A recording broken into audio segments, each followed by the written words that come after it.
அமெரிக்காவோட துணை அதிபரான JD vans அவர்கள் இந்த டிஆர்ஐபி ட்ரம்ப் காரிடோர் அப்படிங்கிறது போல இந்த அர்மேனியா அசர்பைஜானுக்கு நடுவில் வந்து பார்த்தீங்கன்னா ட்ரம்ப் அவர்கள் 2ஆம் முறையா பதவி ஏற்கும்போது அசர்பைஜானுக்கு அர்மேனியாவுக்கு நடுவில் அமைதி பேச்சுவார்த்தைகள்ல ஒப்பந்தம் போடுறோம் அப்படிங்கிறது போல கூப்பிட்டு உட்கார வச்சு பேசி ஒப்பந்தங்கள்லாம் கையெழுத்தாச்சு இல்லையா. ஸோ இப்போ அதை இனாகிரேட் பண்றதுக்காக அந்த ப்ராஜெக்டை பத்தி வந்து பார்த்தீங்கன்னா மிக முக்கியமான விஷயங்கள்லாம் செய்யணும் இல்லையா. ஸோ அதுக்காக ஜேடி வேன்ஸ் அவர்கள் வந்து பார்த்தீங்கன்னா அமெரிக்காவோட துணை அதிபர் அர்மேனியாவுக்கு வந்துக்கிறார். ஸோ அங்க வரும்போது இரு நாடுகளுக்குள்ள ஒப்பந்தங்கள், பல விஷயங்கள், பேச்சுவார்த்தைகள், பைலேட்ரல் இது போல பல விஷயங்கள் இருக்கும் இல்லையா. ட்ரைலேட்ரல், அசர்பைஜான், அர்மேனியா, அமெரிக்கா இது போல மீட்டிங்லாம் இருக்கும் இல்லையா. இப்ப அர்மேனியால வந்து பார்த்தீங்கன்னா, ஜேடி வான்ஸ் அவர்களோட பேச்சுக்கள்.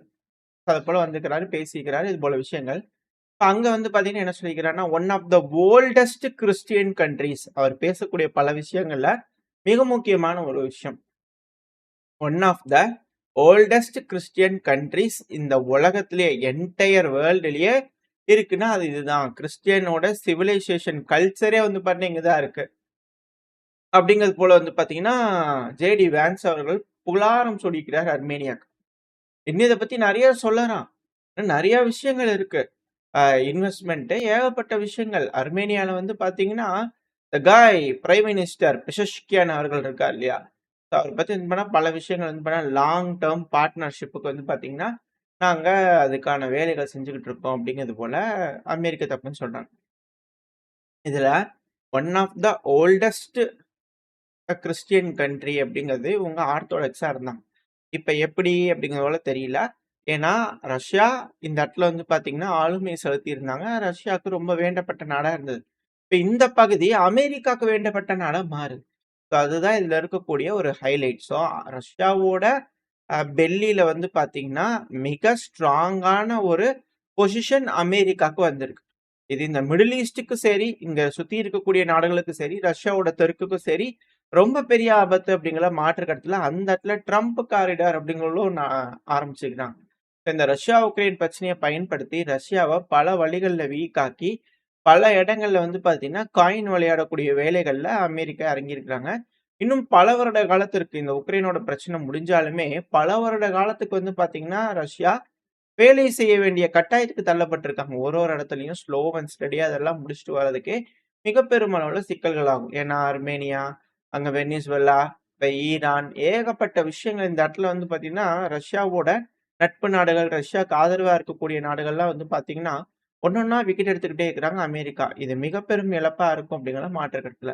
இந்த இடத்துல என்ன மாரியான ரியல் ப்ராஸ்பெரிட்டி அப்படிங்கிறத சொல்றாங்க. ஈராக் மாதிரி இங்க ஒரு ப்ராஸ்பெரிட்டி உருவாக்கிருவாங்களா அமெரிக்கா அப்படிங்கிற கேள்விகள் இருக்கு. ஸோ வெயிட் பண்ணி பார்ப்போம். அமெரிக்கா இந்த மாரியான ஒரு நல் உணர்வு, நல்ல ஒரு புரிதல், இது போல விஷயங்கள்லாம் இங்க என்ன அர்மேனியா கூட ஏற்பட போகுது அமெரிக்காக்கு அப்படிங்கிறத வெயிட் பண்ணி பார்க்கலாம். ஏன்னா, இந்த மிடில் ஈஸ்ட் அப்படிங்கும்போது எல்லா பகுதியிலயுமே பதட்டங்கள். இப்போ பனாமா கொடிய வச்சுட்டு வந்து பார்த்தீங்கன்னா, ஒரு கப்பல் வந்து பார்த்தீங்கன்னா வந்துட்டு இருந்ததுக்கு, அக்குலாக் 2 அப்படிங்கிறது போல ஒரு ஒரு ஃபிளாக்டு இருக்கக்கூடிய ஒரு கண்டெய்னர் கப்பல். ஸோ அந்த கப்பல் வந்து பார்த்தீங்கன்னா, கரேபியன் சி அங்கேயும் இங்கேயும் இருக்கும்போது பிடிக்கிறாங்கன்னா வேற. ஆனா இந்தியன் ஓஷன்ல வந்து பார்த்தீங்கன்னா, வந்துட்டு இருக்கும்போது புடிச்சுக்கிறாங்க. அது கரேபியன் சீலேருந்து தான் வந்துட்டு இருந்திருக்கு.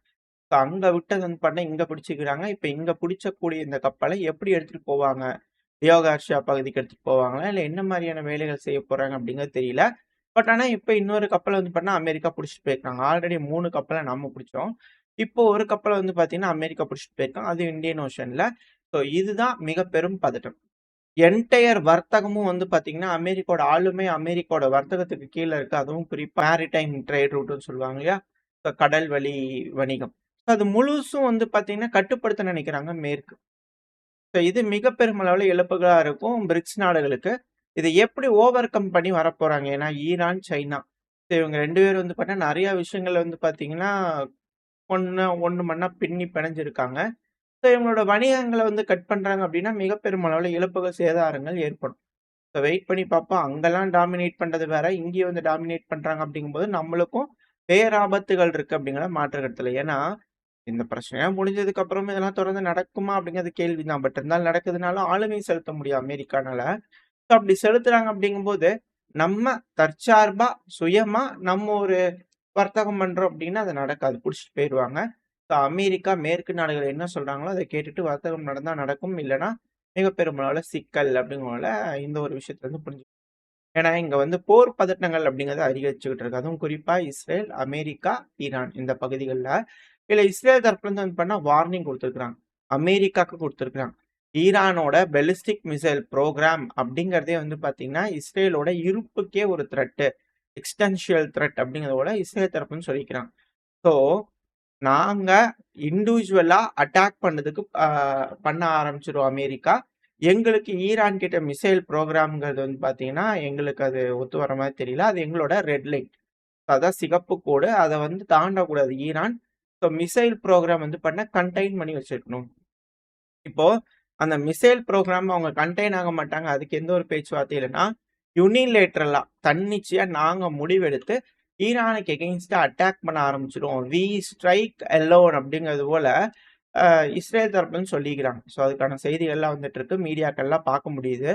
ஸோ இப்படி இருக்கு இந்த சமயத்துல ஈரான் நாங்களே ஈரான் மேல அட்டாக் பண்ணிருவோம் அப்படிங்கிற இஸ்ரேல். இத்தன நாளா அமெரிக்கா அட்டாக் பண்ணுச்சுன்னா, ஈரான் எங்க மேல அட்டாக் பண்ணீங்கன்னா, அப்புறம் கடுமையான விளைவுகள் இருக்குன்னு சொல்லிட்டு இருந்தாங்க. இப்ப அமெரிக்கா அட்டாக் பண்ணது இல்ல போல தெரியுதே அப்படிங்கிறது போல செய்திகள் வந்ததுக்கு அப்புறமா, இஸ்ரேலான நாங்க அட்டாக் பண்ணிருவோம் அப்படிங்கிறது போல வந்து பார்த்தீங்கன்னா, அவங்க தரப்புல செய்திகள் வந்துட்டு இருக்கு. இது அவங்க கட்டம் கட்டக்கூடிய விஷயங்கள் தான். நல்லா தெரியுது. எல்லா பக்கத்துலயும் அண்டை குடுத்துட்டு இருக்காங்கன்னு சொல்லிட்டு. ஸோ இப்படி இருக்க சமயத்துல அமெரிக்காவோட B-52 ரக பாம்பர். இந்த பாம்பர்னால அணு ஆயுதத்த கூட சுமந்துட்டு போய் போட முடியும். ஸோ இந்த பாம்பர வந்து பார்த்தீங்கன்னா, அல் உதைத் ஏர் பேஸ்ல வந்து பண்ண கத்தர் இருக்கு இல்லையா? ஸோ அந்த பகுதியில கொண்டு வந்து டிப்ளாய் பண்ணிக்கிறாங்க. அது ஈரானுக்கு எகெயின்ஸ்டா இருக்கக்கூடிய ஒரு டென்ஷன்ல, ஸோ இது போல ஒரு பாம்பர் ரக விமானங்கள் கொண்டு வந்து வச்சிருக்காங்கன்னா, அழிவுகள் பெருசாக இருக்கும். எல்லாத்துக்கும் தயாரா இருக்கும். லார்ஜ் ஸ்கேல் வார்க்கு நாங்க ரெடியா இருக்கோம் அப்படிங்கிறது போல, அமெரிக்கா அறைகூவல் விடுறாங்களா? அப்படின்ட்டு கேள்விகள். அது மட்டும் இல்லாம, இஸ்ரேலான நாங்க ஒருபோதும் ஈரானுக்கு வந்து பார்த்தீங்கன்னா, நியூக்ளியர் அப்புறம் பெலிஸ்டிக் மிசைல் கேப்பபிலிட்டிஸ். நியூக்ளியர்னா என்ரிச்மென்ட்டே இருக்கக்கூடாது அப்படிங்கிறதோட வந்து பார்த்தீங்கன்னா, அவங்க பண்ணக்கூடாதுன்னு போல் நெத்தன்யாகு அவர்கள். இத ட்ரம்ப் அவர்கள் வந்து பார்த்தீங்கன்னா, பார்க்க போம்போது, கண்டிப்பா அவர கன்வின்ஸ் பண்ணி நெத்தன்யாகு அவர்கள் கண்டிப்பா பண்ணுவாரு அப்படிங்கிறதோட வந்து பார்த்தீங்கன்னா, பென் கிரீவர் அவர்கள். இஸ்ரேலோட நேஷனல் செக்யூரிட்டி மினிஸ்டர் இருக்கிறார் இல்லையா? ஸோ அவரு தரப்புல ஸ்டேட்மெண்ட். ஸோ ஒரு மீட்டிங் நடக்க இருக்கு. இஸ்ரேலோட பிரைம் மினிஸ்டரான பெஞ்சமின் நெத்தன்யாகு அவர்கள் கண்டிப்பா அமெரிக்காவோட அதிபரான டொனால்ட் ட்ரம்ப் அவர்கள பார்த்து பேசும்போது, கம்ப்ளீட்டா ஈரான் நியூக்ளியர் புரோகிராம கைவிடணும். 0 யுரேனியம் என்ரிச்மென்ட். ஈரானோட சாயல்ல யுரேனியம் என்ரிச்மென்ட்ன்றதே இருக்கக்கூடாது. அதுபோல ஒரு கேப்பபிலிட்டிஸும் அவங்க கிட்ட இருக்கக்கூடாது. அதுக்கான விஷயங்கள் கூட அவங்க நினைச்சு கூட பார்க்கக்கூடாது. எல்லா என்ரிச்டு யுரேனியம் ஈரான் கிட்ட இருக்கிறது எல்லாத்தையுமே ரிமூவ் பண்ணி ஆகணும். அது மட்டும் இல்லாம மிசைலோட ரேஞ்சுங்கிறது 300 கிலோமீட்டருக்கும் கம்மியா தான் அவங்க வந்து பார்த்தீங்கன்னா வச்சுக்கணும். ஆனா இஸ்ரேல் வந்து பார்த்தீங்கன்னா, அவங்க அதிநவீனமயமான ஆயுதங்கள்லாம் வச்சுக்குவாங்க. ஆனா ஈரான் 300 கிலோமீட்டருக்குள்ள தாக்குற மாதிரியான மிசைல் மட்டும் தான் வச்சுக்கணும். ஸோ இதத்தான் பென் கிரீவர் அவர்கள் சொல்லியிருந்தாரு. ஸோ ஈரான் வந்து பார்த்தீங்கன்னா, இந்த ரேஞ்ச் கூட கம்மி பண்ணணும். மிசைல் கூட கம்மியா தான் வச்சுக்கணும். 2வது இந்த பகுதிகள்ல வந்து பார்த்தீங்கன்னா, ஷியா ஆக்சிஸ் இருக்கு இல்லையா? அது எல்லாத்தையும் டிஸ்மேண்டில் பண்ணணும். ஸோ அதுதான் மிக முக்கியமான ஒரு விஷயம். ஸோ சூப்பர்விஷன் வந்து பார்த்தீங்கன்னா பண்ணிட்டே இருக்கணும். ஈரான் வந்து இது போல ஏதாவது செய்றாங்களா? என்ன ஏதுங்கிறத பார்த்துக்கிட்டே இருக்கணும் அப்படிங்கிறது போல இஸ்ரேல் தரப்புலருந்து. ஸோ இஸ்ரேல் கம்ப்ளீட்டா ஈரான வந்து பார்த்தீங்கன்னா, ஒரு பாவை, கைப்பாவை போல வச்சுக்கணும் அப்படிங்கிற மாரி யோசிக்கிறாங்க. பட் ஆனா அதுக்கு ஈரான் வந்து பார்த்தீங்கன்னா, ஒத்து வர மாரி தெரியல. ஸோ அதனால தான் அட்டாக் பண்ணிடலாம் அப்படிங்கிற மாரி மிரட்டல்ல விட்டுட்டு இருக்காங்க. இதுக்கு ஈரானோட ஃபாரின் மினிஸ்டர் அப்பாஸ் அராக்சி அவர்கள் திரும்ப திரும்ப சொல்லிட்டு தான் இருக்கிறார். நான் திரும்பவும் கன்ஃபார்ம் பண்றேன். நியூக்ளியர பத்திலாம் வந்து பார்த்தீங்கன்னா, நாங்க பேசவே இல்ல மஸ்கட்ல. இந்த ஒமன்ல வந்து பார்த்தீங்கன்னா, நெகோசியேஷன்ல அத பத்திலாம் பேசவே இல்ல. நியூக்ளியர் பத்தி தான் பேசினாங்க. மத்தபடிலாம் எதுவும் இல்ல அப்படிங்கிற ஒரு தப்புன்னு சொல்லிக்கிறாங்க. ஸோ நியூக்ளியர் இதெல்லாம் வந்து பார்த்தீங்கன்னா, நாங்க எதுவும் என்ரிச் பண்றதுல எங்களோட உரிமை. ஆனா நாங்க விட்டுக் குடுக்குற மாரி இல்ல. அது மட்டும் இல்லாம மிசைல் கேப்பபிலிட்டீஸ் அப்படிங்கிறதோட சொல்றாங்க. ஆக்சுவலா இந்த பிராந்தியத்துல வந்து இஸ்ரேல் நினைச்சா யாரு மேல வேணாலும், எத்தன தடவ வேணாலும், எங்க வேணாலும் கொண்டு போய் குண்டு போடலாம் அப்படின்ற அளவுக்கு தொழில்நுட்ப ரீதியா அவங்க வளர்ச்சி அடைஞ்சுகிட்டு இருக்காங்க. அட் த சேம் டைம் எங்களோட பாதுகாப்புக்காக நாங்க மிசைல்கள உருவாக்குனோம்னா அது தப்பா? ஸோ இது என்ன சொல்ல வராங்கன்னா, இஸ்ரேலான நாங்க நெனச்சா என்ன வேணாலும் செய்வோம். ஆனா நீங்க நெனச்சா கூட ஒண்ணும் செய்ய முடியாத அளவுக்கு வச்சுக்கணும் அப்படிங்கோல சொன்னா, இந்த இடத்துல எப்படி ஸ்டெபிலிட்டி வரும் அப்படிங்கோல ஆராய்ச்சி அவர்கள் நியாயமா தான் கேட்கிறார். பட் இதுக்கான விளக்கங்கள்லாம் அவங்க கிட்ட இருந்து கிடைக்குமானா, சந்தேகம் தான். ஸோ இது ரஷ்யா, உக்ரைன், ஆ அமெரிக்கா, ஈரான், இஸ்ரேல் இங்க இருக்கக்கூடிய சிக்கல்கள். ஸோ இது எல்லாமே வந்து பார்த்தீங்கன்னா, ஒரு பாயிண்ட்ல அலைன் ஆகுறாங்க அப்படிங்கும்போது, அமெரிக்காக்கு எகெயின்ஸ்டா அப்படிங்கும்போது அலைன் ஆகுறாங்க அப்படிங்கும்போது, மிக பெருமளவுல வேர்ல்டு வாரா மாறிருமா அப்படின்ற அச்சங்கள். ஸோ அதுக்கான வேலைகள் தான் இப்போ நடந்துகிட்டு இருக்கா அப்படிங்கிற அச்சங்கள் பல அனலிஸ்ட்டுக்குள்ள இருக்கு. அது போல எதுவும் இல்லாம எல்லாம் பேசி தீர்த்து முடிவு எடுத்துக்குவாங்க சுமூகமா அப்படிங்கிற நம்பிக்கையில இந்த பதிவு நான் முடிச்சுக்கலாம். இந்த பதிவு எப்படி இருந்துச்சு உங்களுக்கு பிடிச்சிருக்கா? பிடிச்சுனா லைக் பண்ணிட்டு உங்க ஃப்ரெண்ட்ஸோட நம்மள ஷேர் பண்ணிக்கோங்க. அது கூடவே மறக்காம நம்ம சேனல் வந்து சப்ஸ்கிரைப் பண்ணலாம். மறக்காம சப்ஸ்கிரைப் பண்ணிக்கோங்க. அப்பதான் நம்ம போடக்கூடிய வீடியோக்கள மதிச்சு யூடியூப் 4 பேத்துக்கு ப்ரமோட் பண்ணும். உங்களோட அன்பாதரவு எனக்கு எப்ப இருக்கும்னு நம்பிக்கையில இந்த பதிவை நான் முடிச்சுக்கலாம். இந்த பதிவு நல்லா இருக்கும்னு நம்பிக்கை அடுத்த பதிவு உங்களை சந்திக்கிறேன். Stay safe. பை.